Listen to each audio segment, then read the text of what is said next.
여러분 안녕하십니까? 법무장관이 검찰총장의 직무를 중단시켜버린 초유의 사태, 그 후폭풍이 본격화하고 있습니다. 법조계는 온종일 술렁거렸고 정치권은 서로 내 탓이라면서 소란스러웠습니다. 먼저 검찰총장이 출근하지 못한 대검찰청의 취재기자를 연결해서 오늘 검찰과 법무부의 움직임부터 살펴보겠습니다. 자, 윤수환 기자. 네, 대검찰청입니다. 자, 일단 검찰 내부에서 공개적으로 나온 반응은 반발이 많았죠. 예, 어젯밤부터 검찰 내부 통신망을 중심으로 일선 검사들의 반발이 이어졌습니다. 검찰개혁의 이름을 참칭한 정치적 폭거다. 검찰개혁이란 이름으로 검찰총장을 내친 역사의 뼈아픈 선례란 거친 표현이 나왔습니다. 조직적인 집단 반발 움직임도 나타납니다. 초임 부장검사급 이하의 대검 연구관들이 회의를 열어 검찰의 독립성을 침해하고 법치주의를 심각하게 훼손한 위법한 조치란 성명을 냈고요. 일선 검찰청별로도 평검사 회의를 열고 입장을 밝히기 시작했습니다. 윤석열 총장이나 대검 측에서는 추가적으로 나온 반응이 없었습니까? 직무가 정지된 윤 총장은 오늘 출근하지 않았습니다. 야당의 요청으로 국회에 출석한다는 말이 오전 한때 돌았지만 여당의 반발로 무산됐고요. 대신 윤 총장은 집에서 변호인 선임 작업 등 법적 대응 방안을 모색한 것으로 전해졌습니다. 윤 총장은 당장 현실로 다가온 직무정지 상태를 해소하기 위해 이 효력을 정지하고 나아가 취소해달라는 가처분 신청과 행정소송을 낼 것으로 보입니다. 어젯밤 추미애 장관의 브리핑이 끝나자마자 긴 시간 조목조목 반박에 나섰던 대검은 오늘은 말을 아꼈습니다. 조남관 대검 차장이 총장 직무대행을 맡게 됐으니 윤 총장에 대한 감찰 징계를 놓고 대검이 입장을 낼 수 없다는 겁니다. 자, 반대로 법무부는 이제 윤 총장 징계를 준비하고 있는데 어떻게 진행되고 있습니까? 네, 윤 총장의 징계 여부와 수위를 결정할 검사징계위원회는 이르면 다음 주 중 소집될 전망입니다. 징계위 구성과 소집 날짜 모두 위원장인 추미애 장관이 정하는데요. 우선 징계위에 참석할 검사 2명과 외부위원 3명 등 징계위 구성에 착수한 것으로 전해졌습니다. 다만 본인은 징계를 청구한 당사자라 검사징계법상 심의 절차엔 관여할 수 없습니다. 또 추 장관이 선정한 위원들 역시 윤 총장이 공정성을 문제 삼으며 기피 신청을 할 수도 있어 이 대목에서도 충돌이 우려됩니다. 지금까지 대검찰청에서 MBC 뉴스 윤수환입니다. 그렇다고 검찰이 하나로 뭉쳐서 법무부에 맞서고 있다는 건 아닙니다. 판사 사찰 의혹과 관련해서 대검 감찰부가 사찰 의혹 보고서를 작성한 대검의 해당 부서를 전격 압수수색했습니다. 여기에 보고서 작성자라는 현직 검사가 공개적으로 반발했고 현직 판사가 또 뛰어들어서 반대로 검찰 해명을 작정하고 비판했습니다. 이어서 김정현 기자입니다. 대검 감찰부가 오늘 같은 대검 조직인 수사정책정보관실을 압수수색했습니다. 어제 추미애 법무장관이 언급한 판사 사찰 의혹과 관련해 당시 수사정책정보 담당 검사들의 컴퓨터 분석을 통한 증거 확보에 나선 겁니다. 주요 정치적인 사건 판결 내용, 우리법 연구회 가입 여부, 가족관계, 세평, 개인 취미, 무리야기 법관 해당 여부 등이 기재된 보고서를 작성하여 보고하자. 지난 2월 보고서를 작성했던 검사는 즉각 반발했습니다. 공판 검사들을 돕기 위한 것이었지 판사 뒷조사가 아니었다며 정상적인 업무였다는 겁니다. 특히 사법농단 수사 과정에서 확보된 법원 행정처의 무리야기 법관 명단을 악용해 조국 전 법무장관 사건의 재판부를 사찰했다는 의혹에도 선을 그었습니다. 조 전 장관 재판부가 아니라 사법농단 재판판사 중 한 명에 대한 것이고 법원의 사찰 피해 당사자가 재판을 맡아 공정성 문제도 제기될 수 있으니 참고하라는 취지였다고 설명했습니다. 그러면서 공소 유지를 위해 수집되는 정보도 수사 정보의 하나로 직무 범위에 해당해 문제될 게 없다고 주장했습니다. 하지만 법무부는 해당 부서가 수사 정보를 수집하는 곳이지 판사의 개인정보와 성향을 수집해 검사들에게 배포하는 곳이 아니라고 반박했습니다. 또 언론 기사와 인터넷에 있는 내용이라는 대검의 해명과 달리 비공개로 보이는 개인정보들도 보고서에 포함돼 있었다고 지적했습니다. 판사들도 문제 제기에 가세했습니다. 제주지법의 한 판사는 바보입니까? 라는 제목의 글에서 검찰총장의 해명이 어이가 없다며 판사 뒷조사 문건이 무슨 내용이고 어떻게 작성됐는지 확인해 책임자를 고발해달라고 법원행정처에 요구했습니다. 사법부 차원의 대응을 촉구하는 판사들의 목소리가 커지면서 윤석열 총장을 둘러싼 판사 사찰 의혹은 검찰과 법원 간 갈등으로 번지고 있습니다. MBC 뉴스 김정인입니다.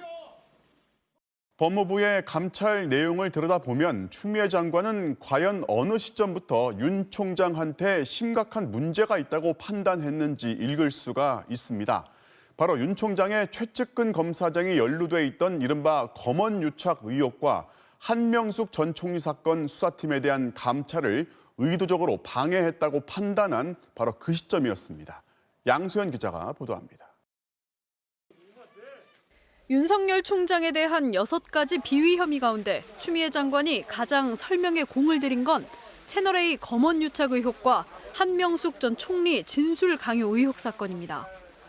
지난 3월 MBC 보도로 알려진 검언유착 의혹 사건에 윤 총장은 수사의 신속성보다 균형 수사를 강조했습니다. 감찰을 통해 확보할 수 있었던 한동훈 검사장의 휴대전화는 결국 수사 착수 2달 만에야 이뤄졌고 대면 조사는 넉 달 가까이 지나서였습니다. 사실상 의혹의 핵심 증거를 확보할 시기를 놓친 셈입니다. 검찰 내부 전문가들로 구성되는 전문수사자문단 소집 강행은 윤 총장의 측근 감싸기라는 의심을 키웠습니다. 자문단 소집을 신청할 권한조차 없는 피의자 측 요청을 받아들인 데다 대검 부장단 회의에 결정을 맡긴다며 보낸 공문도 스스로 뒤집은 겁니다. 결국 헌정사상 2번째로 기록된 법무장관의 수사지휘권 발동에 윤 총장이 빌미를 제공했다는 지적이 나왔습니다. 기소 여부를 놓고 수사팀과 대검 지휘부가 이견을 보일 때 활용하는 제도입니다. 수사가 한창 진행 중인 시점에서 이 사건을 회부하는 것은 의구심을 들게 하는. 한명숙 전 총리 수사 과정에서 위증 압박이 있었다는 진정 사건에 대한 처리도 추 장관과의 마찰을 심화시켰습니다. 추 장관은 검찰의 잘못된 수사 관행을 뿌리 뽑기 위해 철저한 조사가 필요하다고 했지만 윤 총장은 위증 압박을 받았다는 당사자들의 단순 민원 사건으로 치부해 감찰 방해 논란이 제기됐습니다. 따라서 다음 주 소집될 전망인 검사 징계위에선 윤 총장이 측근들을 보호하려 무리수를 뒀다는 의혹들을 입증하기 위한 공방이 치열할 것으로 보입니다. MBC 뉴스 양소연입니다. 이 상황을 누군가는 정리해줘야 하는 거 아닌가 하는 답답함에 세간의 시선은 인사권자인 문재인 대통령에게 쏠릴 수밖에 없습니다. 보고는 받았지만 언급은 없었다는 청와대의 어제 설명 말고 오늘도 추가로 나온 입장은 침묵뿐이었습니다. 대통령의 침묵, 과연 어떤 의미이고 언제까지 계속될지 이정신 기자가 가늠해 보겠습니다. 청와대는 문재인 대통령이 보고를 받았고 별 언급이 없었다는 기존 입장에서 한 발자국도 나가지 않았습니다. 추 장관의 윤석열 총장 직무 배제를 사실상 묵인한 것이다. 윤 총장에 대해 무언의 압박을 가한 것이란 해석들만 나오고 있습니다. 우회적으로 이제는 대통령께서도 검찰총장의 거취에 대한 암묵적인 기회를 준 것이다. 청와대 관계자는 지금까지는 법무장관의 권한 사안이라 개입할 수 없고 추 장관이 윤 총장 해임을 건의하면 그때부터 대통령의 일이 될 것이라고 말했습니다. 법률가 출신답게 절차에 따라 최종 결과를 보고 판단한다는 취지겠지만 당장의 전국 혼란과 갈라지는 여론을 방관하고 있다는 비판도 나옵니다.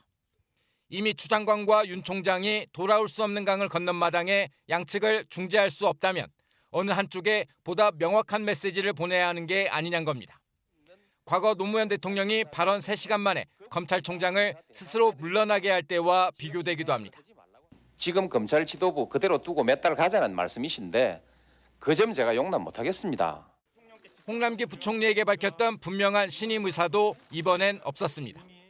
섣불리 전면에 나섰다간 정쟁에 휘말릴 거란 우려 때문에 대통령의 침묵은 당분간 이어질 거란 전망이 우세합니다.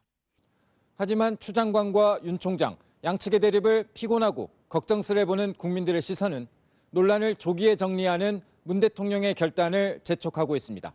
MBC 뉴스 이정신입니다. 민주당의 이낙연 대표는 윤 총장 감찰 내용이 충격적이라면서 보통 야당에서 먼저 요구하는 국정조사를 언급했습니다. 반면 국민의힘 김종인 위원장은 이번 조치는 민주주의를 파괴한 거라면서 인사권자인 대통령의 책임론을 제기했습니다. 이기주 기자입니다. 국민의힘이 긴급 현안 질의를 해야 한다며 소집한 법사위 전체 회의. 윤석열 검찰총장을 국회로 부르겠다고 하자 윤호중 법사위원장은 사전 협의가 없었다는 이유로 거절했습니다. 회의를 끝내려는 순간 국민의힘은 다시 윤 총장이 지금 국회로 오고 있다고 말합니다. 지금 대한민국 헌정사 사상 초유의 상황이 벌어졌습니다. 윤석열 총장이 출발을 했다고 하니 기다립시다. 기다리면서 전체 일을 합시다. 민주당은 출석 요구도 하지 않은 윤 총장이 국회에 출석할 수는 없다고 맞섰습니다. 우리 위원회에서 출석을 요구한 적도 없고 의사 일정이 확정된 것도 아니지 않습니까? 누구하고 이야기를 해서 검찰총장이 자기 멋대로 이 회의에 들어오겠다는 겁니까? 결국 법사위 회의는 15분 만에 끝났습니다. 사퇴를 선포합니다. 뭐 하시는 겁니까? 윤 총장의 국회 출석이 무산되자 국민의힘 의원들은 대검찰청을 방문했고 이후 대검감찰부는 검찰총장에 대한 감찰 권한이 없다며 감찰의 불법성을 거론했습니다. 민주당은 법무부가 밝힌 윤 총장의 징계 혐의를 두고 상상조차 못한 일, 위험 천만, 중대 범죄라는 표현까지 써가며 강하게 비판했습니다. 특히 판사 사찰은 충격적이라며 국정조사와 거취 표명까지 요구했습니다. 국회에서 국정조사를 추진하는 방안을 당에서 검토해 주시기 바랍니다. 신속히 진상을 밝히고 응분의 책임을 물어야 합니다. 윤 총장은 검찰의 미래를 위해서 스스로 거취를 결정해 주기 바랍니다. 국민의힘도 지도부가 긴급 기자회견을 열고 민주당의 국정조사는 적반하장이라며 오히려 추미애 장관을 국정조사할 일이라고 주장했습니다.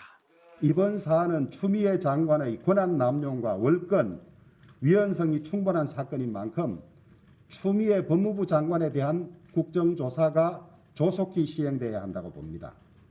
국민의힘은 추 장관과 윤 총장 2명을 함께 국회에 출석시키자고 요구하고 있는데 민주당은 직무배제된 윤 총장이 국회에 출석하는 건 부적절하다는 입장이어서 동시 출석이 이뤄질 가능성은 낮아 보입니다.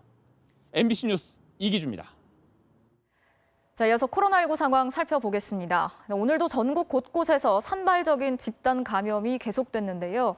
먼저 경기도 연천의 신병교육대에서 지금까지 60명의 훈련병이 확진 판정을 받았습니다. 1,000명이 넘는 훈련병들이 아직 검사를 받는 중이어서 확진자가 더 늘어날 가능성도 있습니다. 김준석 기자가 취재했습니다.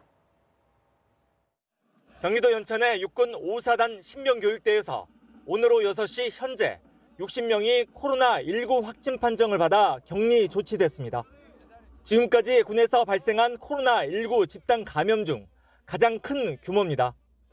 첫 확진자는 지난 10일 입소한 훈련병인데 입소 당시 실시한 진단검사에서는 음성 판정을 받았습니다.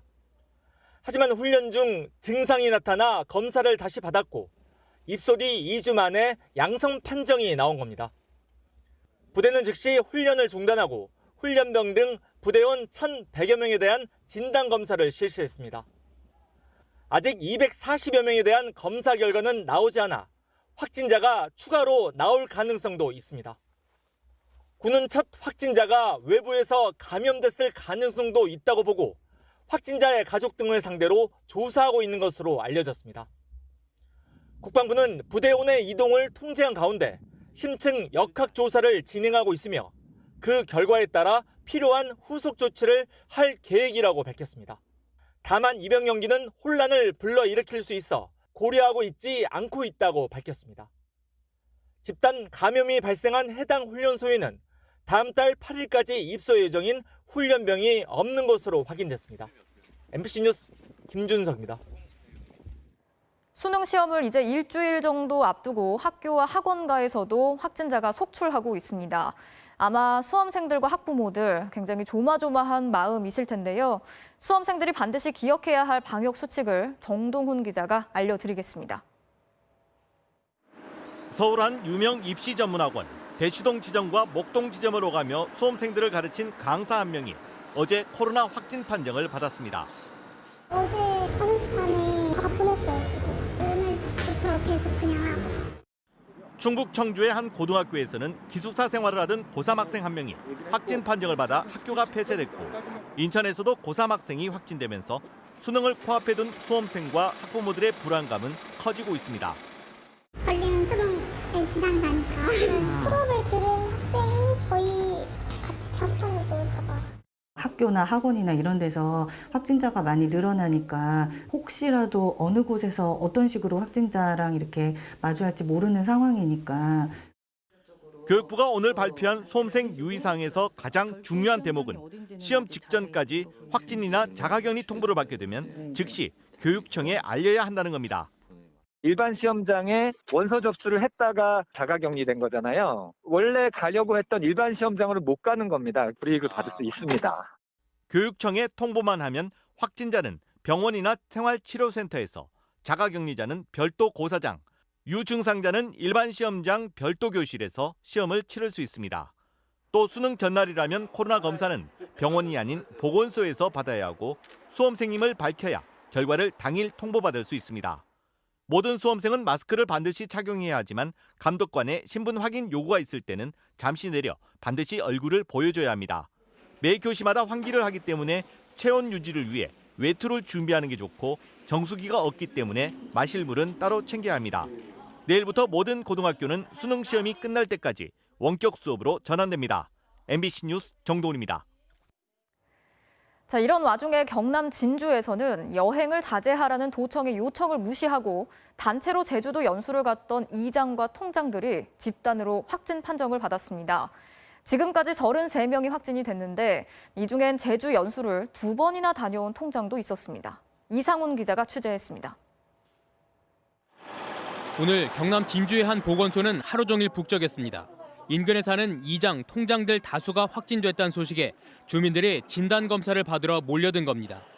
진주의 이장, 통장 회장단은 지난 16일부터 18일까지 제주도 연수를 갔는데 일부는 복귀 다음 날 발열 증상이 바로 나타났습니다. 부랴부랴 검사가 시작됐고 결국 이장, 통장 21명 가운데 14명과 인솔자로 간 진주시청 공무원 그리고 버스기사까지 모두 16명이 감염됐습니다. 여기에 확진된 한 이장의 가족 4명도 추가로 확진된 걸로 나타났습니다. 그런데 이게 끝이 아니었습니다. 한 60대 통장은 연수를 다녀오고 불과 이틀 뒤인 20일부터 22일까지 제주도 연수를 또 간 것으로 조사됐습니다.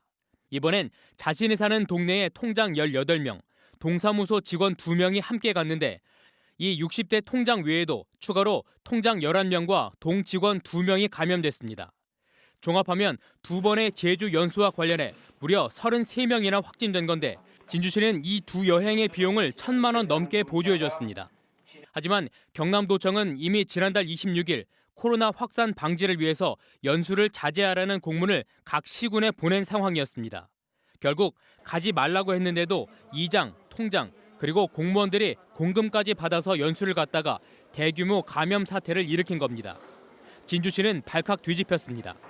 확진된 공무원이 근무한 청사 5층과 같은 층에 있는 시장실, 그리고 6개 복지센터와 의회 청사가 폐쇄됐고 시장 등 다수는 자가격리에 들어갔습니다.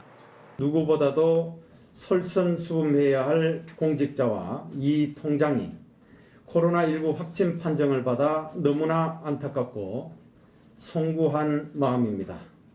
주민들과 자주 만나는 일이 많은 이장, 통장들이 무더기로 감염된 만큼 확진자 수가 삽시간에 폭증할 수도 있다는 우려가 커지고 있습니다. 이런 시기에 연수를 간다는 건 말도 안 되는 소리죠. 우리는 어디 술집도 못 가게 하고 자기들은 제주도 가서 하고. 경상남도는 여행 자제 요청을 무시했다가 집단 감염으로 번진 이번 사건에 대해서 대대적인 진상조사를 해 엄중한 책임을 묻겠다고 밝혔습니다. MBC 뉴스 이상훈입니다. 자, 이렇게 코로나19의 확산세가 연일 거세지면서 오늘 신규 확진자는 382명, 400명에 육박하고 있습니다. 최근 보름 동안의 집단 발생 현황을 살펴보면 학교에서 260명, 식당 245명, 교회가 163명, 사우나 158명, 체육관에서 113명이 집계됐습니다. 오늘은 에어로빅 학원에서도 확진자가 44명 추가됐는데요. 말 그대로 우리 일상 곳곳에서 집단 감염이 속출하고 있습니다. 김아영 기자가 취재했습니다. 서울 강서구의 한 에어로빅 학원. 어제 4명의 확진자가 나온 지 하루 만에 수강생과 직원 등 44명이 줄줄이 확진됐습니다. 추가로 또 다녀본 거나 또 지나간 분이 있었다면 검사를 또 해야 되기 때문에 계속 진행형이라고 볼 수밖에 없어요. 서울 마포구 홍대 세교의 확진자는 하루 만에 15명이 늘어 모두 103명으로, 그리고 서초구 아파트 사우나의 집단 감염도 39명으로 늘었습니다. 집단 감염이 또 다른 집단 감염들을 불러오는 사례도 속출하고 있습니다. 경기도 용인 키즈카페 직원에게서 시작된 감염은 이용객과 그 가족으로 퍼진 다음 강원도의 한 요양병원 집단 감염으로 이어졌습니다. 그리고 어린이집 2곳과 체육학원으로도 번져 연쇄 집단 감염 사례가 발생했습니다. 중환자 병상 수도 115개가 남았는데 이런 확산세가 지속되면 2, 3주 내로 중환자실이 모자랄 수 있다는 우려도 나옵니다. 이번 유행은 지난 위기와 달리 선제 조치를 취할 중심 집단이었고 일상 속의 유행으로 확산되고 있어 거리 두기를 통한 감염 차단이 중요한 상황이라는 점에서 양해를 부탁드리겠습니다. 오늘 신규 확진자 수는 382명. 이 가운데 국내 지역 발생 확진자는 363명으로 2차 유행 당시인 지난 8월 말 이후 가장 많은 수를 기록했습니다. 지난 일주일 지역 발생 평균 확진자 수는 316.3명으로 300명을 초과해 전국에 거리 두기 2단계를 적용해도 될 조건을 충족시켰습니다. 다만 방역당국은 확진자들이 수도권에 몰려있는 만큼 수도권 2단계 격상 효과를 봐가면서 전국 거리 두기 격상 여부를 판단하겠다고 밝혔습니다. MBC 뉴스 김아영입니다. 이런 상황에서 그나마 조금 위안이 되는 소식은 백신과 치료제 개발도 속도를 내고 있다는 건데요. 아스트라제네카와 노바백스 백신은 국내 생산을 이미 시작했고 국내 회사가 개발한 항체 치료제도 임상 2상을 끝내면서 속도를 내고 있습니다. 박선아 기자가 취재했습니다. 국내에 가장 빨리 도입될 것으로 전망되는 코로나19 백신은 아스트라제네카사의 백신입니다. 임상 3상 중간 결과에서 접종 용량에 따라 최대 90%, 평균으론 70%의 효과를 보인 데다 가격도 3,000원 정도로 저렴하고 운송 보관도 일반적인 냉장 온도면 되어서 여러 면에서 매력적입니다. 게다가 지난 7월 SK 바이오사이언스와 위탁 생산 계약을 맺어 이미 경북 안동에서 생산이 진행되고 있습니다. 완제품은 아스트라제네카 본사로 공급하는 것으로 그렇게 돼 있습니다. 그다음에 어떻게 가는지는 최종 목적지나 용도는 아스트라제네카에서 이제 결정할. 아직은 임상 3상용이지만 우리 정부와 협상이 끝나면 국내에 신속히 공급될 수 있는 유리한 환경인 겁니다. 식약처도 신속한 허가를 위해 지난달 사전 검토를 시작했고 벌써 1차 검토 의견을 내놓은 것으로 확인됐습니다. 역시 지난 8월 위탁 생산 계약을 맺은 노바백스 백신도 국내에서 생산되고 있습니다. 국내 기술로 첫 선을 보일 것으로 기대되는 건 셀트리온이 개발한 항체 치료제입니다. 임상 2상에서 환자 327명을 확보해 투약을 마쳤고 앞으로 28일 동안 환자 관찰 과정을 거치게 됩니다.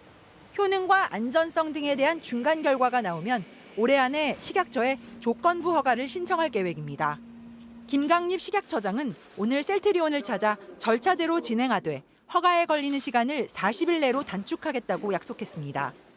미리 준비해야 될 거를 협업하겠다라는 거를 식약처 차원에서 좀 약속드리고.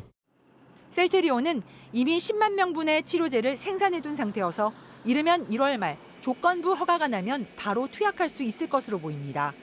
국내 제약사의 백신 개발도 활발히 진행되고 있는데 두 종류는 임상시험이 진행 중이고 한 종류도 연내에 임상을 시작할 것으로 예상됩니다. MBC 뉴스 박선아입니다. 지난 9월 유명 아이돌 그룹 멤버들이 해외 원정 도박을 한 혐의로 경찰 조사를 받고 있다는 보도를 전해드렸는데요. 이 중에 한 명은 불법 도박 사이트에 접속해 온라인 도박까지 한 것으로 확인됐습니다. 이 도박 사이트는 도박자들의 지시에 따라 현지에서 대신 도박을 해주는 이른바 아바타 방식으로 운영이 됐는데 배우와 조직폭력배 등 수천 명이 몰렸습니다. 임상재 기자가 단독 취재했습니다. 일본에서 인기를 끌었던 유명 아이돌 그룹의 멤버 2명이 지난 9월 경찰 조사를 받았습니다. 필리핀에서 수천만 원대의 원정 도박을 한 혐의였습니다. 경찰 수사 결과 이 가운데 한 명은 국내에서도 온라인 도박을 한 사실이 추가로 드러났습니다. 이 가수가 이용한 도박 사이트는 이른바 아바타 방식으로도 운영됐습니다. 필리핀 현지 카지노가 생중계로 도박장을 보여주고 국내에서 접속한 참여자들이 카지노 현장에 있는 사람을 아바타로 지정한 뒤 베팅 여부를 지시하는 수법입니다. 항공료를 내가며 외국에 나갈 필요가 없다 보니 이런 원격 도박에 수천 명이 몰렸습니다. 아이돌 그룹 가수 외에 유명 배우와 조직 폭력배 등도 온라인 도박자 명단에 이름을 올렸습니다. 도박 사이트가 운영된 건 최소 4년 정도로 알려졌습니다. 전체 판돈만 약 8천억 원에 달한다는 게 경찰의 조사 결과입니다. 해당 사이트 운영자 4명은 모두 한국인이었고 해외에 서버를 두고 도박판에 한국 사람들을 끌어들였습니다. 추적을 피하기 위해 환전 등의 대포 통장까지 사용한 것으로 확인됐습니다. 경찰은 이번 불법 도박의 처벌 기준을 유명인은 판돈 수백만 원, 일반인은 수천만 원을 내건 경우로 정했습니다. 이 기준에 따라 검찰로 넘겨지는 대상은 100명이 넘는 걸로 알려졌습니다. 이 가운데 아이돌 그룹 가수가 필리핀 원정과 원격 도박에 내건 판돈은 5천만 원에 달한 것으로 조사됐습니다. 원정 도박 말고도 국내에서 도박 사이트 이용한 거 본인도 사실은 저한테는 그런 게 없다고 얘기를 하더라고요. 경찰은 이름을 숨기고 도박을 한 유명 인사가 더 있는지 추가 조사를 벌이고 있습니다. MBC 뉴스 임상재입니다. 치료비 그대로 지급해주는 실손보험을 들었는데 치료비가 많이 나와서 다 줄 수 없다고 보험사가 거부하는 사례가 있습니다. 나중에 나라에서 치료비 일부를 돌려주니까 미리 이중으로 지급해줄 수 없다는 건데요. 이런 얘기를 들어본 적도 없고 나중이 아니라 지금 당장 병원비를 내야 하는 소비자는 속았다는 생각뿐입니다. 서유정 기자입니다. 40대 여성 이모 씨에겐 5년 전 몹쓸 피부병이 생겼습니다. 온몸에 고름이 차고 진물이 흐르면서 바늘로 찌르는 듯한 고통에 다니던 직장까지 그만둬야 했습니다. 수술만 반복하던 이 씨에게 지난해 새로 나온 주사 치료가 효과를 냈지만 문제는 비용. 25만 원짜리 주사를 한 달에 4번 맞는 등 1년 치료비만 2,400만 원이 넘었는데 이 씨에겐 다행히 11년 전 들어둔 실손보험이 있었습니다. 계약상 보장된 치료비는 연간 5천만 원. 이 씨는 보험금을 청구했지만 보험사는 350만 원만 주겠다고 했습니다. 나가실 금액이 없으시거든요. 지급은 안 되세요. 보험사가 보험금을 못 준다는 이유는 약관이나 계약 문제가 아니었습니다. 현재 국가에서 운영 중인 본인 부담 상한제에 따라 이 씨에게 치료비 일부가 환급될 테니 그걸 받으라는 얘기였습니다. 지금 한 3천 정도는 했죠. 내가 차라리 이걸 안 넣고 적금을 넣었으면 내가 지금 이렇게 고통받겠나. 본인 부담 상한제는 치료비가 많이 나온 환자들의 경제적 부담을 덜어주기 위한 제도. 1년간 환자가 낸 의료비가 소득 구간별 상한액을 넘어서면 그 초과한 액수를 해를 넘겨 이듬해에 돌려줍니다. 이 때문에 당장 치료비가 급한 환자들은 빚을 내거나 그마저도 못하면 치료를 포기하는 경우가 속출하고 있습니다. 3년 전 아버지가 폐섬유증 진단을 받은 오진석 씨. 아버지는 치료보장 한도 5천만 원짜리 실손보험을 들어뒀지만 보험사는 본인 부담 상한제를 내세워 보험금 지급을 거부했고 아버지는 결국 치료를 중단했습니다. 금액이 한 700 정도 나왔어요. 보험회사에서 돈을 주지 않는다는 얘기를 아셨어요. 그래서 지금 병원에 안 가세요. 돈 때문에요? 나한테 부담될까 봐. 억울한 건 가입할 때 이런 내용을 고지받기는커녕 약관에 언급조차 없다는 것. 심지어 보험 설계사들조차 이런 얘기를 처음 들어보는 경우가 다반사입니다.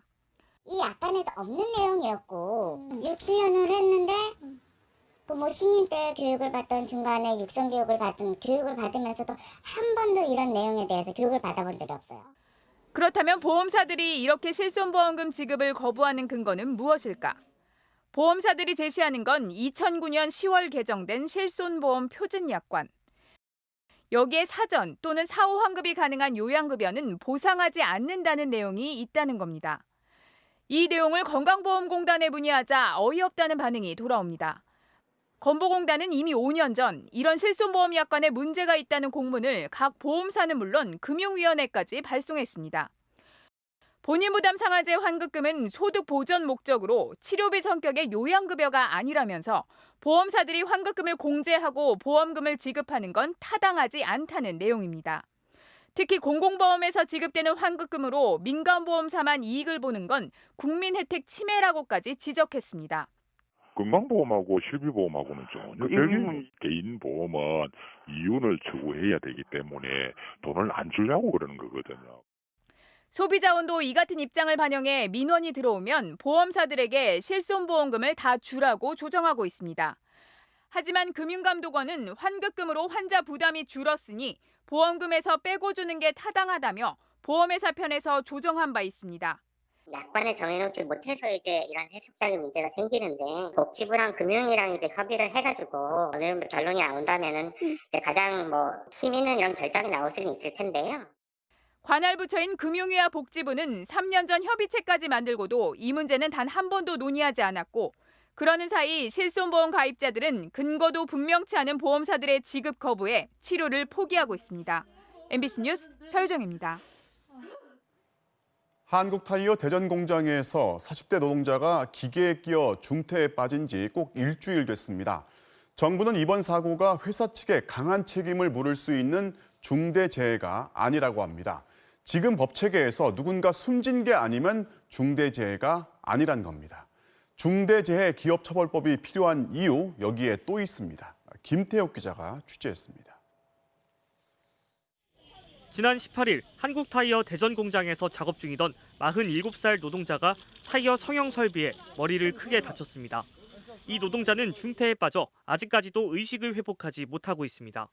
한국타이어에서는 지난 2017년 금산 공장에서 컨베이어에 낀 노동자가 숨졌고 이듬해에도 50대 노동자가 대전 공장에서 회전 설비에 부딪혀 크게 다치는 등 비슷한 사고가 반복되고 있습니다.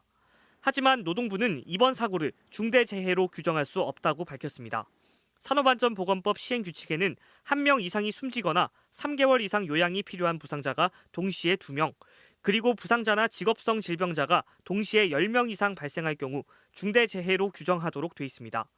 즉 피해자가 1명인 이번 사고는 노동자가 숨지지 않았기 때문에 중대재해로 볼 수 없다는 논리인 겁니다. 산업안전보건법에 정해져 있는 중대재해는 사망 1명으로 돼 있어서 현재 의학적으로 사망은 아닌 거잖아요. 노조는 현행 법 규정이 중대재해 인정 범위를 너무나 협소하게 인정하고 있다며 참담하다는 입장을 밝혔습니다. 꼭 사망을 했을 때만이 이게 중대재해로 규정하는 이런 부분이 상당히 좀 저희 노동자들로 봐서는 참 범위가 너무 축소되어 있고요. 중대재해 발생 시 사업주는 7년 이하의 징역 또는 1억 원 이하의 벌금에 처해집니다. 또 해당 사업장에는 작업중지 명령과 개선 계획을 세우라는 처분이 내려집니다. 하지만 이번 사고가 중대재해로 규정되지 않으면서 사고가 난 기계 하나만 가동 중지됐을 뿐 70여 대에 달하는 유사한 설비는 그대로 작동 중입니다. 현재 더불어민주당과 정의당이 발의한 중대재해기업 처벌 법안들은 중증 요양자, 즉 피해자 수를 1명으로 줄이는 등 현행 산안법보다는 중대재해의 인정 범위를 폭넓게 규정하고 있습니다. 압박을 계속해서 최소한 정기국회 아니면 올해 연내까지 중대재해기업처벌법을 꼭 제정시키도록 하겠습니다. 고용노동부가 중대재해 발생 사업장에서 해마다 진행하는 정기 근로감독 대상은 전체 사업장의 1%에도 미치지 못하고 있습니다. MBC 뉴스 김태욱입니다. 요즘 아동을 등장시키는 유튜브 방송이 넘쳐나고 있습니다. 저희가 대학 연구팀과 함께 아동 유튜브 영상을 분석해 보니 학대성 영상을 다수 발견했습니다. 이쯤 되면 아이한테 추억을 만들어주려는 게 아니라 아이를 이용해서 돈을 벌어보겠다는 애초부터 학대 의도가 읽히는 영상물도 꽤 있습니다. 신수아 기자가 취재했습니다. 구독자 수 30만 명이 넘는 키즈 유튜브 채널. 고작 3살짜리 아들을 앞에 두고 엄마와 아빠가 일부러 부부싸움을 하는 몰카를 찍습니다. 내가 뻔히 피자빵을 좋아하는 걸 알면서? 그만해라 제발. 놀란 아이가 겁을 먹고 도망가는데도 끌어당겨 카메라 앞에 앉힙니다. 초등생 남자아이가 배추김치를 쌓아놓고 밥을 먹는 장면이 연출됐습니다. 맵다며 머리를 잡고 물을 마시면서도 먹방을 이어갑니다. 진짜 매워요. 참고로 말할게요. 자기 결정권이 없는 아이들을 동원해 상업적으로 활용하는 정서적 학대나 신체적 학대에 해당하는 영상들입니다. 요즘 유행하는 이른바 키즈 유튜브 40개 채널에 4,690개 영상을 전수조사해보니 3.2%인 152개의 영상에서 학대로 볼 수 있는 장면들이 확인됐습니다. MBC가 이화여대 정익준 교수팀과 지난해 7월부터 6개월간 조사한 결과입니다. 엄마가 양옆에 유치원생과 초등생 남매를 앉혀놓고 버젓이 영상에 달린 악플을 읽어 내려가거나 애들 먹고 먹방 찍으려고 하지 말고 젓가락질부터 가르쳐라. 부모 없는 애 같으니까. 불닭볶음면, 산낙지 같은 음식을 계속 먹게 하는 모습. 심지어 아이가 울 때까지 장난감을 일부러 계속 부수는 장면들이 이어집니다. 아동 출연 콘텐츠 시장 규모는 이미 4조 원을 넘었습니다. 시청자 확보 경쟁이 치열해진 만큼 학대 영상의 수위는 점점 더 높아집니다. 자극적인 소재의 아이가 주인공이 되고 부모는 돈을 법니다. 후발주자 같은 경우에는 더 자극적이고 더 이제 센세이셔널이 일으킬 수 있을 만한 그런 내용이어야지 되잖아요. 선을 넘을 수 있고 그 선을 넘은 게 아동학대로 취급될 수 있는. 보호자인 부모가 집 안에서 주로 촬영하고 학대의 경계선을 넘나드는 경우도 많아 관리 감독이 쉽지 않은 실정입니다. 아동이 출연하는 유튜브 영상을 촬영하고 올릴 때 안전을 최우선으로 고려하고 아이의 의사를 명문화하는 구체적인 지침을 마련해야 한다는 지적이 나오고 있습니다. MBC 뉴스 신수아입니다. 모텔 투숙자가 자기 방에 불을 지르는 바람에 3층짜리 모텔 안에 있던 2명이 숨지고 9명이 다쳤습니다. 주인한테 술을 달라고 했는데 주지 않았다는 게 불을 지른 이유였습니다. 김건휘 기자가 취재했습니다. 시뻘건 불길에 휩싸인 건물에서 검은 연기가 쉴 새 없이 뿜어져 나옵니다. 소방관들이 계속 물을 뿌려보지만 불길은 쉽사리 잡히지 않습니다. 오늘 새벽 2시 40분쯤 서울 마포구 공덕동의 3층짜리 모텔 건물에서 불이 났습니다. 1층 객실 내부에서 시작된 불은 건물 전체로 번져나갔고 1시간 반 후에 완전히 꺼졌습니다. 보시는 것처럼 모텔 전체가 새까맣게 타버렸습니다. 거센 불길에 몇몇 투숙객들은 창문을 깨고 탈출하기도 했는데 이렇게 바닥에는 유리 조각들이 흩뿌려져 있습니다. 몰라니까 여기서 들어와요.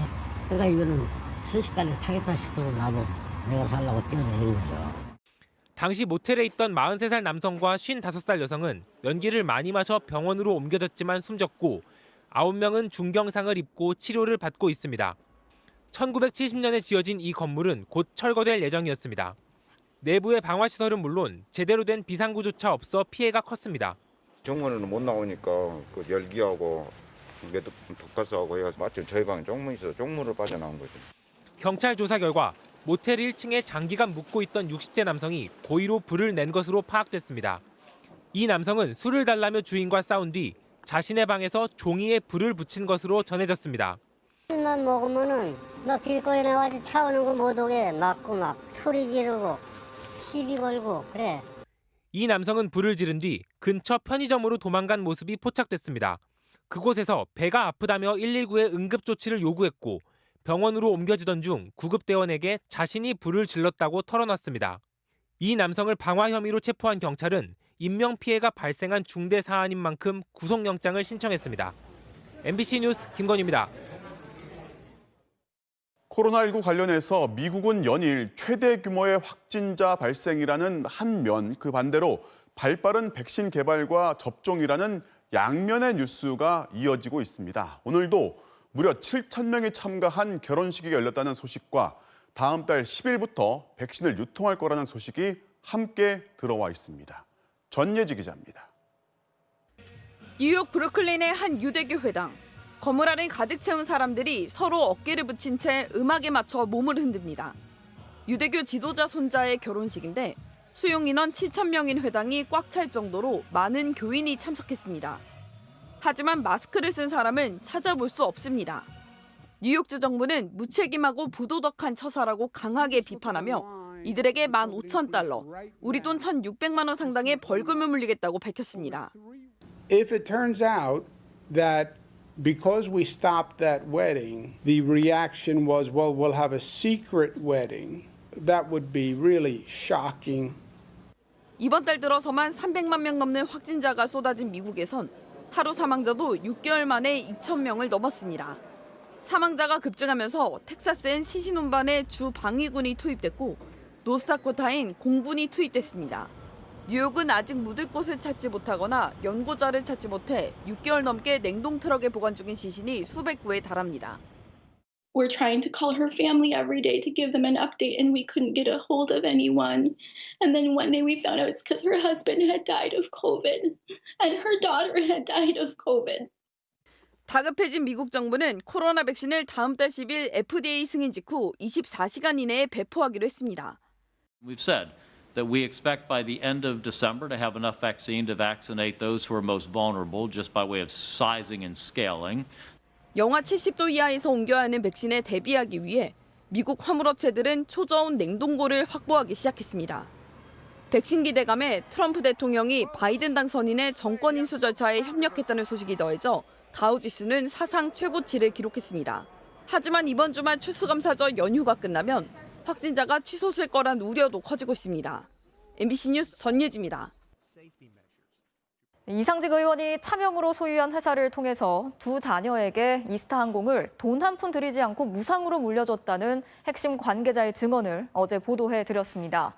자, 그런데 아무리 비상장 회사라 해도 주식이 수백만 주인데 정말 공짜로 거래했을까 의문스러운데 회계 부정으로 포장된 거라는 증언이 나왔습니다.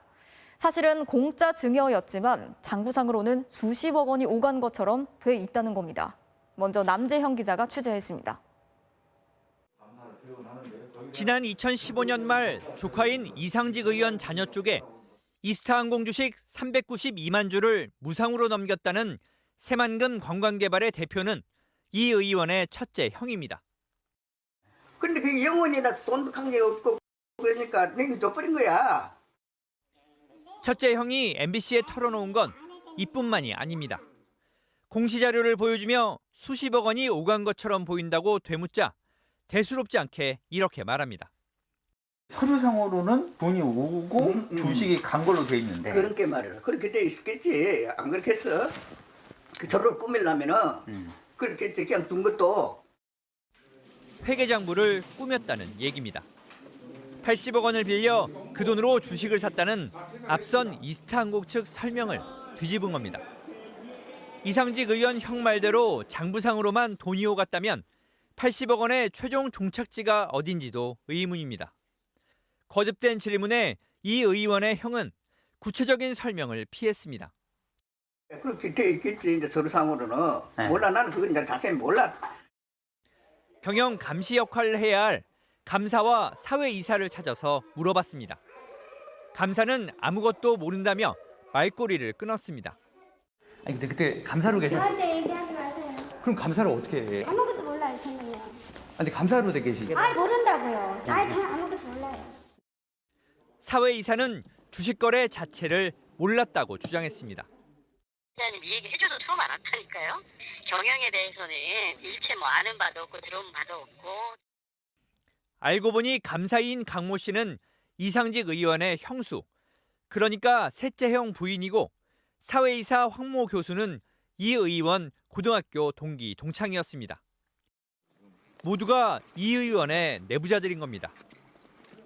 이번엔 주식거래와 관련된 회사들의 회계 자료를 전문가들에게 분석을 맡겼는데 공개된 자료만으로는 80억 원의 행방을 찾을 수 없었습니다.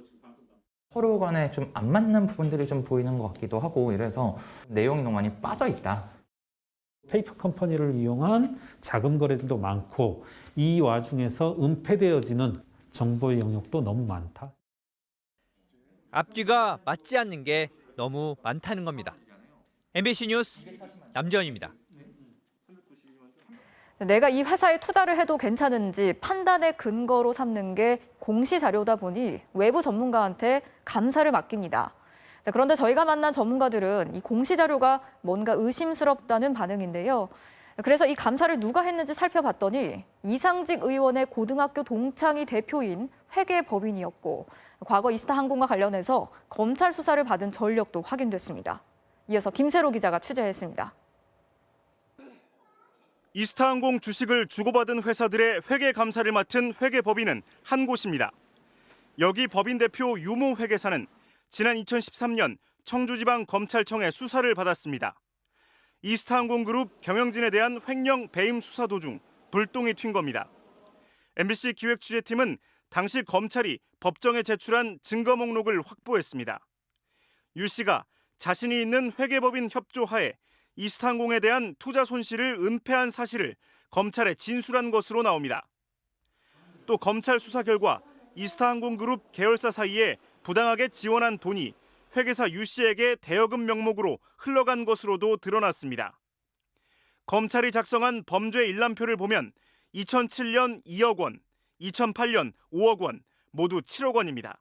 이제 3천만 원의 채권 채무만 넘어도 그 회사에 대해서 감사를 하지 말아라라고 얘기를 하고 뭔가 법적이로든 어쨌든 윤리적으로든 둘 다 지탄받을 만한 일이 될 수 있죠. 돈 거래가 있었다라고 하면요. 이에 앞서 이 회계법인은 2012년에도 한국공인회계사회의 경고 조치를 받은 것으로 드러났습니다.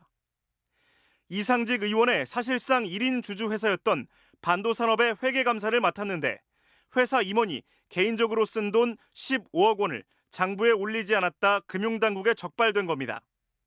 이 회계법인이 감사를 맡았던 이른바 이상직 의원 일가 회사는 반도산업 등 적어도 9곳으로 확인됐습니다. 이스타항공뿐만 아니라 이 의원 자녀들이 갖고 있는 이스타홀딩스, 첫째 형이 대표로 있는 새만금 관광개발과 이스타 FMP, 이스타 투자자문 등입니다. 증권맨이던 이상직 의원이 경영에 나선 2002년부터 18년째 회계감사를 도맡아 왔습니다. 회계법인 대표 유 씨에게 회계 부정 가능성이 있는지 이를 알았는지 물었지만 답변을 거부했습니다. 제가 답변을 해야 할 의무가 있습니까? 의무가 있으면 말씀하세요. 그 이상직 의원님은 잘 아시죠? 전화 끊겠습니다. 회계사 유 씨와 이상직 의원은 고등학교 동기 동창 사이입니다. 이상직 의원도 같은 내용의 질문에 대해서 답변하지 않았습니다. 회계 장부에 드러나지 않는 방법으로 돈이 흘러가거나 장부를 꾸며도 회계법인이 눈감았을 의혹도 커진 만큼 금융당국이나 수사당국의 추적이 필요합니다. MBC 뉴스 김세로입니다. 3명의 노동자가 숨진 광양제철소 폭발 사고의 원인을 찾기 위해서 경찰과 국가수가 합동 조사에 들어갔습니다. 반복되는 대형 사고에 현장에선 안전관리 체계가 턱없이 부족하다면서 재발 방지 대책을 요구했습니다. 문영철 기자입니다. 119 소방대와 경찰, 국과수 차량이 잇따라 제철소 안으로 들어섭니다. 3명의 사망자가 발생한 광양제철소 폭발 사고의 원인을 파악하기 위해 현장 조사에 나선 겁니다. 이번 폭발은 일고로와 연결된 수소 배관의 밸브를 조작하는 과정에서 발생했습니다. 2시간가량 조사를 벌인 감식팀은 밸브 쪽에서 폭발이 시작됐지만 설비에 균열이 있었던 것으로 보이진 않는다며 현장에서 확보한 자료 등을 토대로 정확한 폭발 원인을 확인할 예정이라고 밝혔습니다. 관련 자료들을 추가로 제출받아서 안전관리 책임상의 문제점이 없었는지 등에 대해서 철저히 문제는 포스코의 끊이지 않는 사고 이력입니다.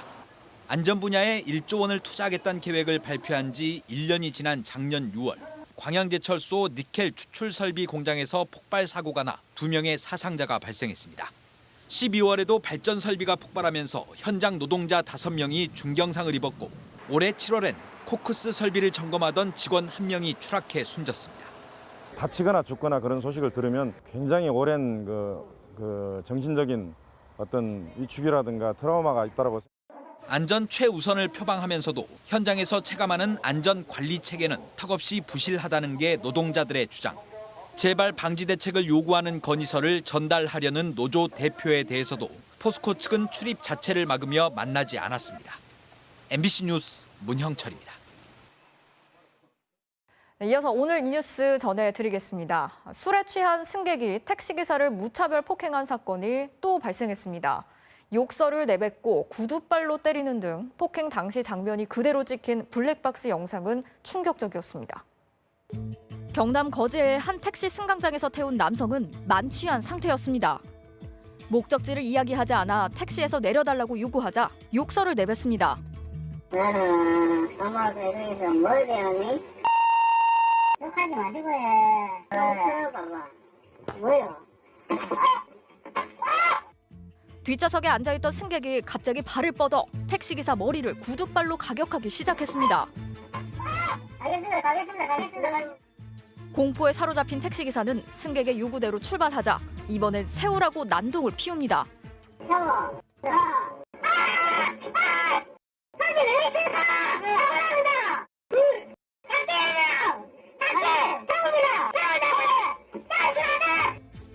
당시 택시는 바로 세울 수 없는 도로를 달리고 있었지만 승객은 막무가내였습니다. 차가 서니까 몸이 이제 운전석에 조수 앞으로 와가지고 주먹으로 이제 얼굴을 때리기 시작한 거죠. 만날 때 순간순간 솔직히 기억도 없고요. 사고가 안 나야 된다는 생각밖에. 택시기사가 112에 전화를 걸었지만 계속된 폭행에 상황을 설명하지도 못한 채 맞기만 했는데요. 때마침 지나가는 경찰차를 발견하고 경적을 울려 도움을 요청했습니다. 도주 우려가 없다는 이유로 불구속 수사를 받던 승객은 폭행 혐의로 검찰에 송치됐습니다. 택시기사는 뇌진탕과 타박상 등 전치 3주 진단을 받고 치료 중인데요. 그를 더욱 힘들게 한 건 가해자의 무성의한 태도였습니다. 자기도 술 먹고 정신이 없다, 미안하다, 400만 원 정도 있는데 합의를 보자라고 얘기를 하더라고요. 나중에 할부 얘기를 하더라고요. 자기가 계속 돈이 없다고 계속 그 얘기만 하더라고요. 택시기사는 합의를 거부했고 가해자의 엄중한 처벌을 요구했습니다. 택시나 버스 등 기사 폭행 사건이 매년 3,000건 가까이 되지만 대책은 미흡합니다. 운전석 보호벽 설치는 여전히 의무가 아닌 선택 사항이고 만취 승객은 승차 거부할 수 있도록 관련 규정이 개정됐지만 만취 기준이 모호해 현실과 맞지 않습니다. 안전 대책보다 시급한 건 승객들의 인식 변화입니다. 누군가의 아버지, 여자 기사분들도 있을 수도 있으니까요. 누군가의 어머니, 누군가의 아들이라고 생각하시고 똑같은 사람이라는 거. 그런 생각만 조금만. 오늘 이 뉴스였습니다.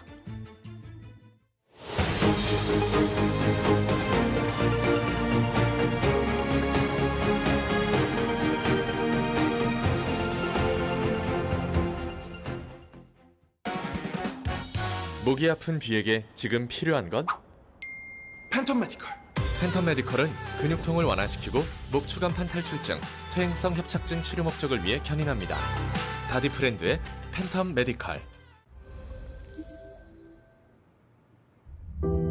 세상을 바꾼다는 건 특별한 사람들만 할 수 있는 일은 아닙니다.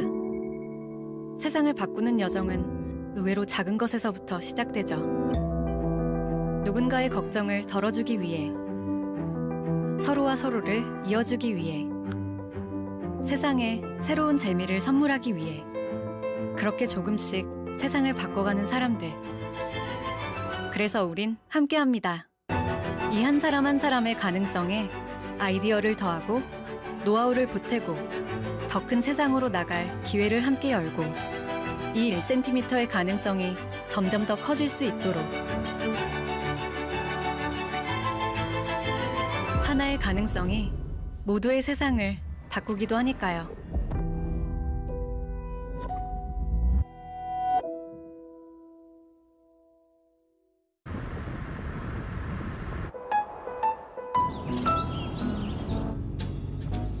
파란 하늘이 계속 파란 하늘일 수 있게 당연한 것을 당연하도록 랩. 성적 올리고 싶은 전국 초등학생에게 이 노래를 드립니다.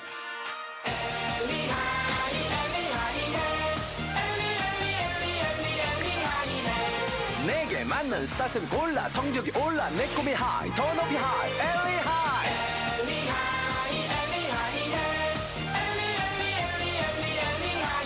초등학생 선택의 기준은 선생님이 강한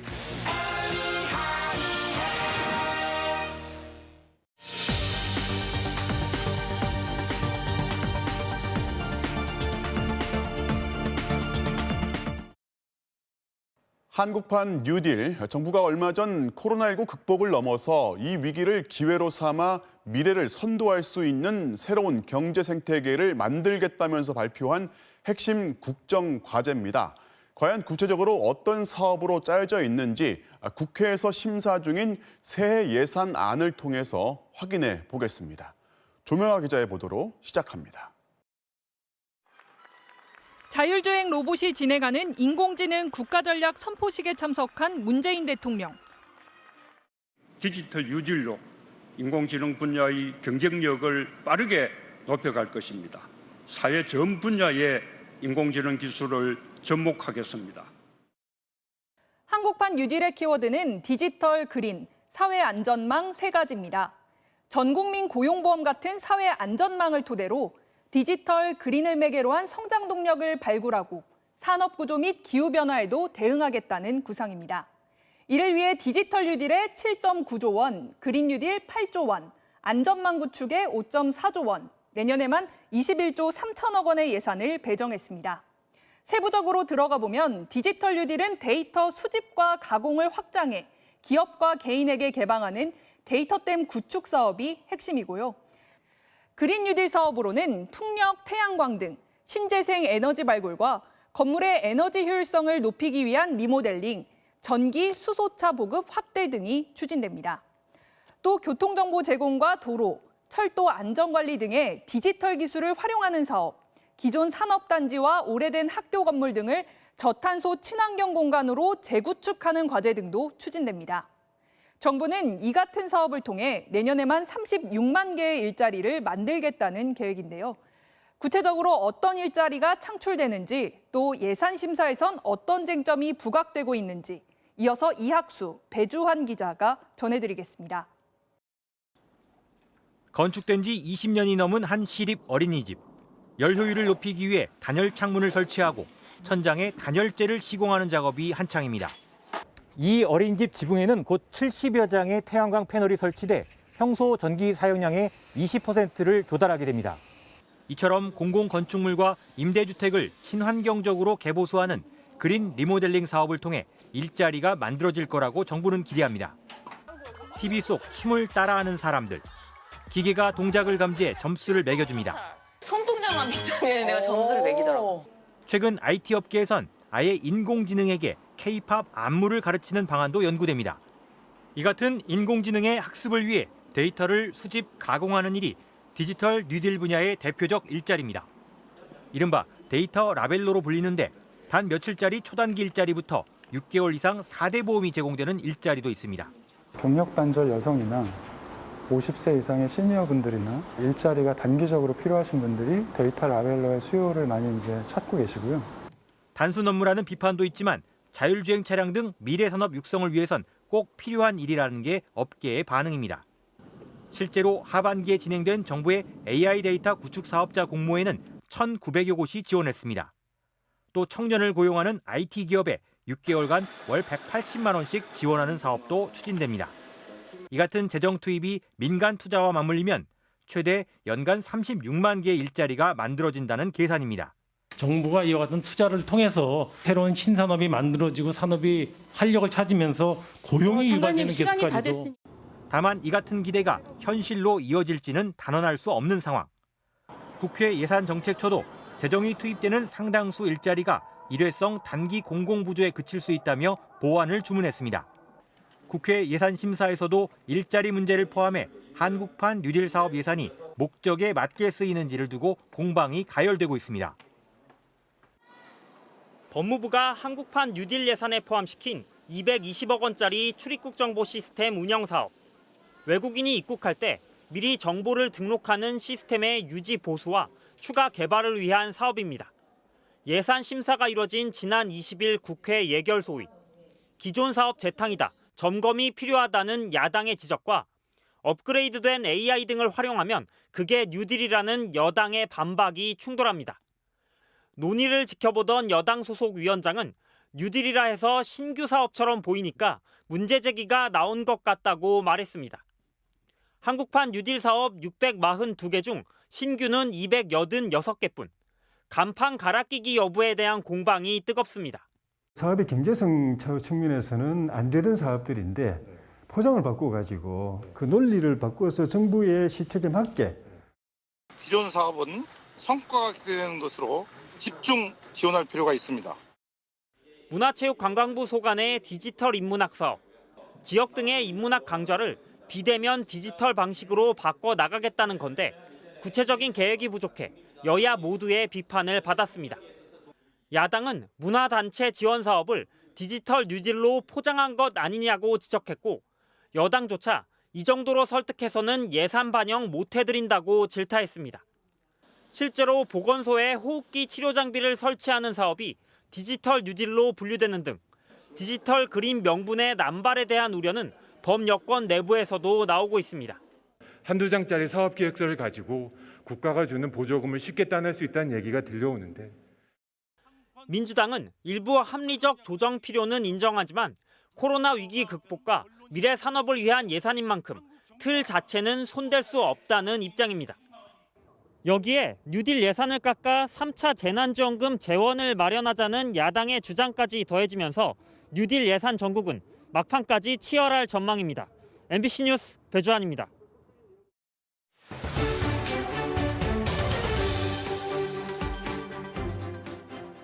동일본 대지진으로 후쿠시마 원자력 발전소가 폭발한 지 내년이면 10년이 되는데요. 이 폭발로 망가진 원자로를 폐기하는 작업은 별 진척이 없는 상황에서 최근 방사능 오염수를 바다에 버리는 방안을 추진하고 있습니다. 여전히 죽음의 땅인 후쿠시마, 지금 어떤 상황인지 도쿄 고현승 특파원이 다녀왔습니다. 도쿄에서 차로 3시간, 후쿠시마 제1원전이 있는 오쿠마마치에 들어서자 도로변에 방사선 계측기가 보입니다. 2.3 마이크로 시버트, 도쿄의 80배, 기준치의 10배입니다.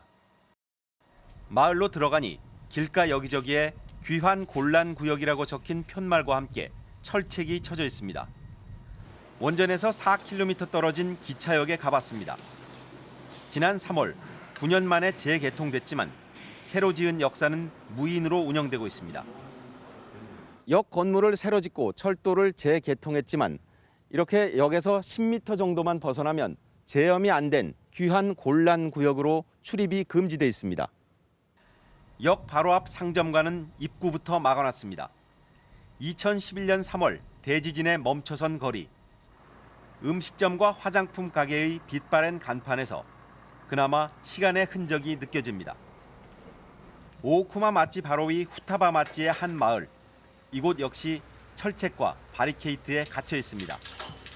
도자기를 구워 팔던 도예점은 도자기와 유리창 모두 산산조각이 난 채로 방치돼 있습니다. 더 이상 농사를 못 짓게 된 드넓은 논에는 태양광 발전 시설이 가득 들어섰습니다. 산자락을 따라 밭이 있던 자리에는 검은 자루가 끝도 없이 쌓여 있습니다. 방사능에 오염된 지표면 흙을 5cm 정도 깊이로 걷어낸 오염토 자루들입니다. 일본 정부는 오염토를 다른 현으로 옮기려 했지만 받아주는 곳이 없어 계속 쌓고만 있습니다.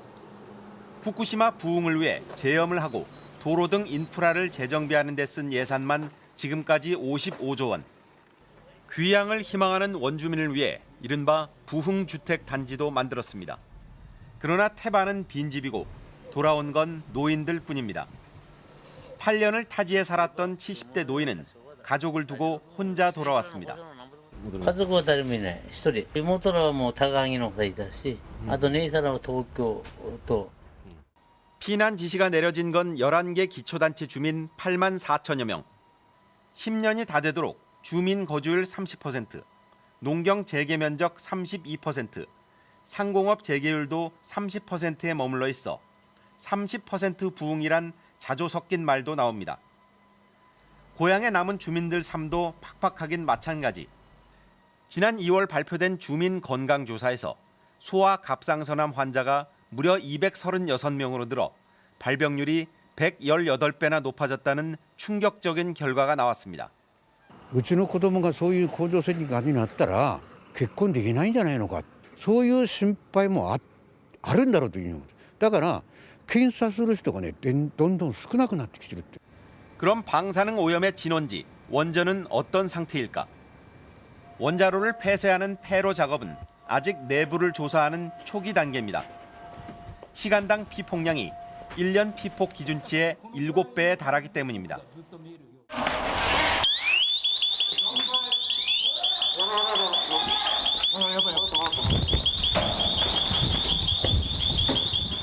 수소 폭발이 일어났던 3호기 내부는 더 심각합니다. 천정과 벽면 곳곳이 무너져 내려 콘크리트 잔해가 쌓여 있고 배관과 철근도 어지럽게 뒤엉켜 있어 접근 자체가 어렵습니다. 일본 정부는 폐로까지 30-40년을 목표로 하고 있지만 작업은 계속 늦춰지고 있습니다. 방사능 오염수는 하루 170톤씩 배출됩니다. 원전 부지 빼곡이 1000여 개의 탱크를 지어 지금까지 123만 톤을 저장하고 있습니다. 일본 정부는 최근 더 이상 땅이 없다며 저장 탱크를 더 짓지 않고 2022년부터 오염수를 바다에 버리겠다는 방침을 시사했습니다. 당장 영향을 받게 된 어민들의 심경은 어떨까? 2011년 높이 10m에 달하는 쓰나미가 덮쳐 110명이 목숨을 잃은 신치마치. 이곳에서 평생 고기잡이를 해온 68살 오노 씨의 배에 올랐습니다. 물살을 가르며 태평양을 향해 50분 남짓. 배를 세우고 그물을 걷기 시작합니다. 지금 시간은 새벽 3시고 이곳은 후쿠시마 앞바다입니다. 어민들이 그물을 끌어올리자 광어와 농어를 비롯한 다양한 어종의 물고기들이 올라오고 있습니다. 큰아들은 그물을 올리고 오노 씨와 조카 등은 어종에 따라 물고기들을 분류합니다. 미끼를 넣어 담가뒀던 통발에서는 큼직한 문어도 잡혔습니다. 능숙한 솜씨로 조업을 해나가지만 오노 씨의 마음은 무겁습니다. 子供にがんになったのなんだろうってよ。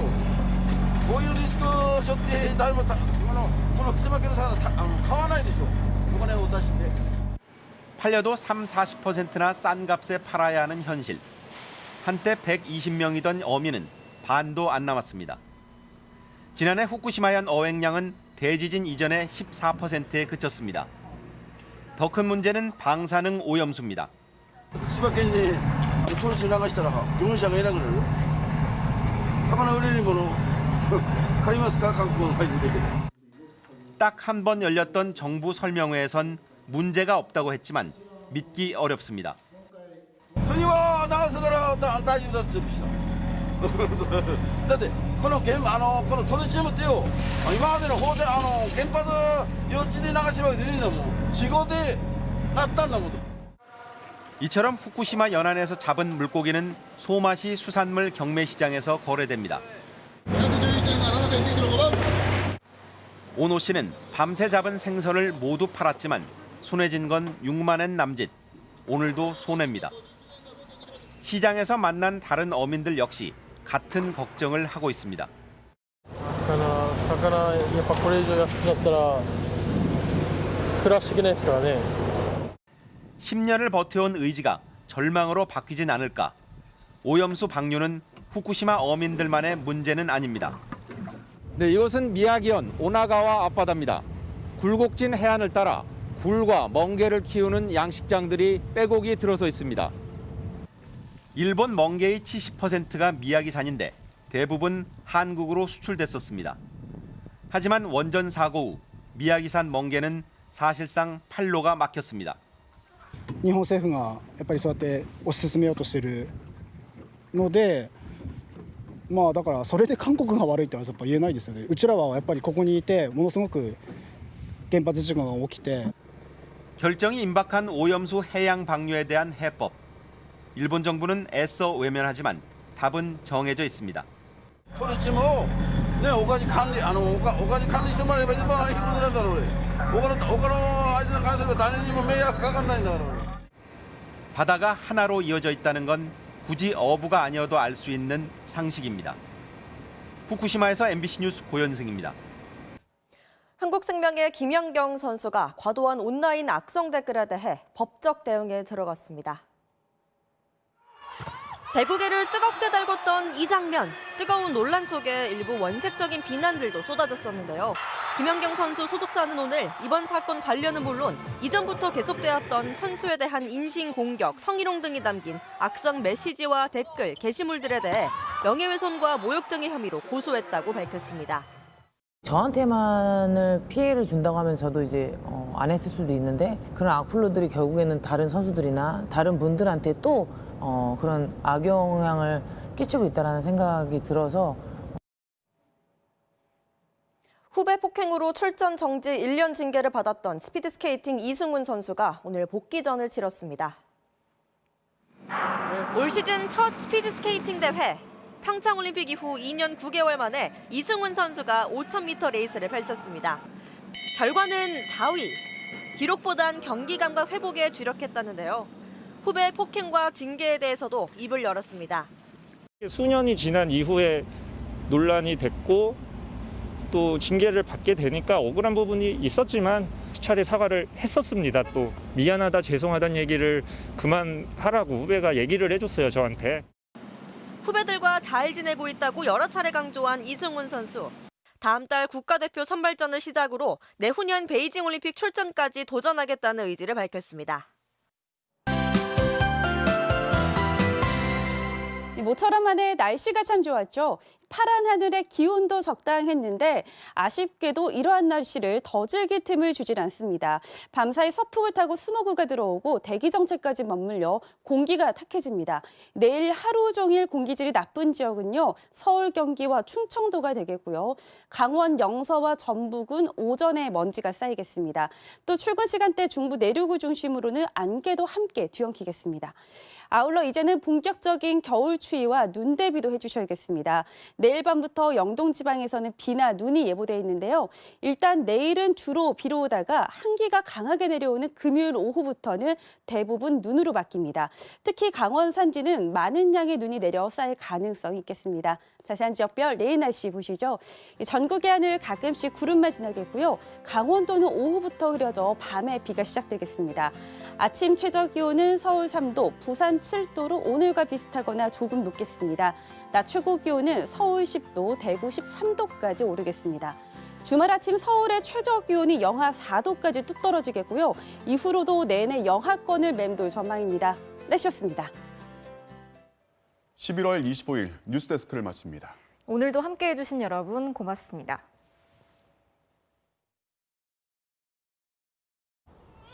Every morning at 4:30, you hear the cooks hop on the floor. It's hard.